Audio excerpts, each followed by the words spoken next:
नमस्कार दोस्तों अगर आपको भारत और इंग्लैंड के बीच खेले गए दूसरे टेस्ट मुकाबले के पहले दिन का खेल पसंद आया हो तो इस वीडियो को आप एक लाइक जरूर करें। इस वीडियो को लाइक टारगेट 400 लाइक है, तो इस वीडियो को आप दिल से लाइक जरूर करें। दोस्तों, भारत और इंग्लैंड के बीच खेली जा रही 5 मैचों की टेस्ट श्रृंखला के दूसरे टेस्ट मुकाबले के पहले और सबसे रोमांचक दिन भारतीय कप्तान रोहित शर्मा ने टॉस जीता और पहले बल्लेबाजी का फैसला लिया और इंग्लैंड की टीम को पहले गेंदबाजी के लिए आमंत्रित किया। उसके बाद रनों की बारिश करने के इरादे से भारतीय टीम के 2 दिग्गज ओपनर बल्लेबाज मैदान में उतरे। बेहतरीन फॉर्म में चल रहे यशस्वी जायसवाल और कप्तान रोहित शर्मा के कंधों पर इस महामुकाबले में अपनी टीम को एक विस्फोटक ओपनिंग शुरुआत दिलाने की बड़ी जिम्मेदारी थी और यशस्वी जायसवाल और कप्तान रोहित शर्मा ने अपनी टीम को एक मजबूत ओपनिंग शुरुआत दिलाई। दोनों ने मिलकर शुरुआत से ही इंग्लैंड की गेंदबाजी पर दबाव बनाना चाहा और दोनों के बीच 40 रनों की ओपनिंग साझेदारी भी बन गई। लेकिन फिर गेंदबाजी के लिए आए शोएब बशीर ने सेट हो चुके भारतीय कप्तान रोहित शर्मा को ऑली पॉप के हाथों कैच आउट कर दिया। कप्तान रोहित शर्मा 41 गेंद में 14 रन बना आउट हो गए। कप्तान रोहित शर्मा के जल्दी आउट हो जाने के बाद अब भारतीय टीम की तरफ से शुभमन गिल बल्लेबाजी करने मैदान में उतरे और फिर यहां से यशस्वी जायसवाल और शुभमन गिल ने भारतीय पारी को संभाला और फिर एक बार एक महत्वपूर्ण साझेदारी खड़ी करना शुरू कर दिया। इस मुकाबले में यशस्वी जायसवाल लाजवाब बल्लेबाजी कर रहे थे और बेहतरीन फॉर्म में नजर आ रहे थे। दोनों के बीच एक साझेदारी बन रही थी।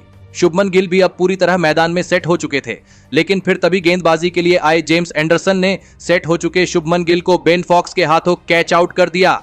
शुभमन गिल 40 गेंद में 34 रन बनाकर आउट हो गए। शुभमन गिल सेट होने के बाद आउट हो चुके थे, जिसने भारतीय टीम को दबाव में डाल दिया था। अब विकेट गिरने के बाद श्रेयस अय्यर बल्लेबाजी करने मैदान में उतरे तो वही तभी दूसरे छोर पर बेहतरीन फॉर्म में चल रहे यशस्वी जायसवाल ने अपना इस मुकाबले का शानदार अर्धशतक पूरा कर लिया और फिर यहां से यशस्वी जायसवाल और श्रेयस अय्यर ने फिर एक बार एक महत्वपूर्ण साझेदारी बनाते हुए भारतीय टीम को दबाव से बाहर निकाला। यशस्वी जायसवाल अब मैदान में पूरी तरह सेट हो चुके थे और इंग्लैंड की गेंदबाजी अब दबाव में दिखने लगी थी। इंग्लैंड के कप्तान बेन स्टोक्स यशस्वी जायसवाल की इस गजब की बल्लेबाजी देखकर पूरी तरह हैरान थे। तो वही दूसरे छोर पर बल्लेबाजी के लिए आए श्रेयस अय्यर ने भी यशस्वी जायसवाल का साथ निभाते हुए एक महत्वपूर्ण 50 रनों की साझेदारी इस मुकाबले में तीसरे विकेट के लिए बनाई। यशस्वी जायसवाल की इस मुकाबले में बल्लेबाजी को देखकर पूरा स्टेडियम हैरान था और फिर एक धमाकेदार छक्का लगाते हुए यशस्वी जायसवाल ने अपना इस मुकाबले का ऐतिहासिक शतक पूरा कर लिया। यशस्वी जायसवाल और श्रेयस अय्यर ने मिलकर अपनी टीम को 179 रनों तक पहुंचा दिया था, लेकिन फिर तभी सेट हो चुके श्रेयस अय्यर को टॉम हार्डली ने बेन फ्लॉक्स के हाथों कैच आउट कर दिया। श्रेयस अय्यर 59 गेंद में 27 रन बनाकर आउट हो गए।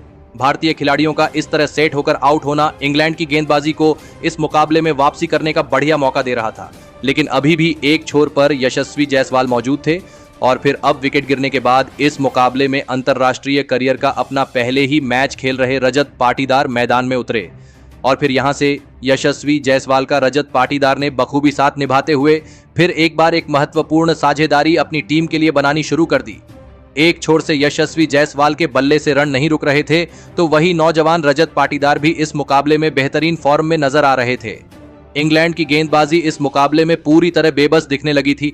अब यशस्वी जायसवाल धीरे धीरे अपने 150 रनों की तरफ आगे बढ़ रहे थे तो वही रजत पाटीदार भी अपने अर्धशतक के नजदीक पहुंच चुके थे। दोनों के बीच एक महत्वपूर्ण 50 रनों की साझेदारी बन चुकी थी, लेकिन फिर तभी सेट हो चुके रजत पाटीदार को रेहान अहमद में क्लीन बोल्ड कर दिया। रजत पाटीदार 72 गेंदों में 32 रनों की शानदार पारी खेलकर आउट हो गए। अब भारतीय टीम ने 249 रनों पर अपने टॉप ऑर्डर के 4 बल्लेबाजों को खो दिया था। अब विकेट गिरने के बाद अक्षर पटेल बल्लेबाजी करने मैदान में उतरे और फिर अक्षर पटेल के साथ मिलकर यशस्वी जायसवाल ने अपने इस मुकाबले के 150 रन भी पूरे कर लिए। तो वही बल्लेबाजी के लिए आए अक्षर पटेल भी आक्रामक अंदाज में बल्लेबाजी कर रहे थे और फिर एक बार यशस्वी जायसवाल के साथ मिलकर अक्षर पटेल ने साझेदारी बनाना शुरू कर दिया। यशस्वी जायसवाल की इस लाजवाब पारी ने भारतीय टीम को एक मजबूत मुकाम पर पहुंचा दिया था तो वही अक्षर पटेल की विस्फोटक बल्लेबाजी ने दबाव पूरी तरह इंग्लैंड की टीम के ऊपर डाल दिया था। दोनों ने मिलकर भारतीय टीम को 300 का आंकड़ा पार करवाया, लेकिन फिर गेंदबाजी के लिए आए शोएब बशीर ने सेट हो चुके अक्षर पटेल को रेहान अहमद के हाथों कैच आउट कर दिया। अक्षर पटेल 51 गेंद में 27 रन बनाकर आउट हो गए। अब भारतीय टीम को 5वां बड़ा झटका लग चुका था। लेकिन जब तक यशस्वी जायसवाल मैदान में थे तब तक इंग्लैंड की टीम पूरी तरह बैक फुट पर थी। अब विकेट गिरने के बाद श्रीकर भरत बल्लेबाजी करने मैदान में उतरे, लेकिन श्रीकर भारत को भी रेहान अहमद ने शोएब बशीर के हाथों कैच आउट करके मुकाबले में एक बड़ा फेरबदल कर दिया। श्रीकर भरत 23 गेंद में 17 रन बनाकर आउट हो गए। यशस्वी जायसवाल को छोड़कर कोई भी भारतीय बल्लेबाज सेट होकर भी बड़ी पारी नहीं खेल पा रहा था। लेकिन अब विकेट गिरने के बाद रविचंद्रन अश्विन बल्लेबाजी करने मैदान में उतरे और फिर यशस्वी जायसवाल ने अश्विन के साथ मिलकर इस पहले दिन के अंत 336 रन 6 विकेट के नुकसान पर बना लिए हैं, जहां पर यशस्वी जायसवाल अभी भी 179 रन बनाकर बल्लेबाजी कर रहे हैं। दोस्तों, इस पहले दिन के खेल में यशस्वी जायसवाल भारतीय टीम के असली हीरो साबित हुए।